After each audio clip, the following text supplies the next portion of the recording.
Tonight, ABC 17 News is introducing a new series called Mid-Missouri's Cold Case Files. During each story, I'll be digging into one of over a dozen unsolved homicide cases in Columbia dating back to 1985. This month, I'm looking into the case of half-brothers Michael Walker Jr. and Jeffrey Jones, who were killed 8 years ago today, where the details remain slim.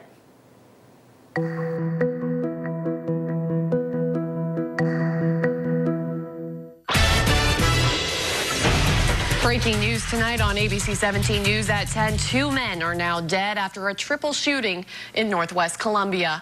I think that there's people out there that absolutely know exactly what happened.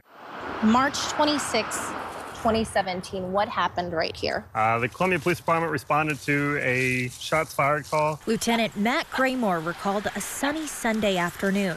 At 12:45, officers went to I-70 Drive Northwest and Garden Drive. When officers first pulled up, what did they see? There was a vehicle that was in the middle of the roadway, a white SUV. Inside the car were half-brothers, 32-year-old Columbia resident Michael J. Walker Jr., 26-year-old Milwaukee resident Jeffrey D. Jones, and a third unnamed man.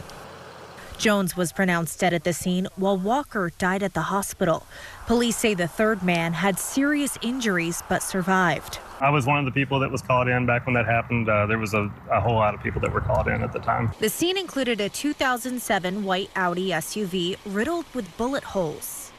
The mother of 3 of Walker's children, Amy Scott, told me off camera that police found cash and a Rolex inside the car.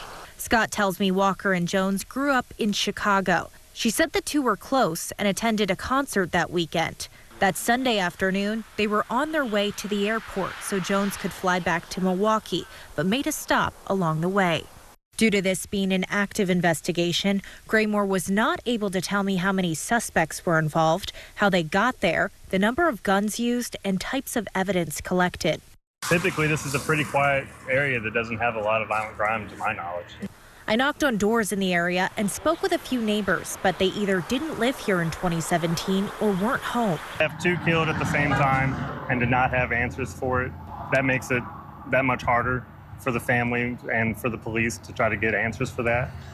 Scott tells me, quote, "It is difficult to articulate the profound sorrow that this tragedy has brought upon our family. Losing 2 loved ones within mere minutes is an unbearable burden. As time passes, the ache of their absence remains ever present." What we need to have happen is for someone that has the intimate knowledge of what happened to come forward and talk about it.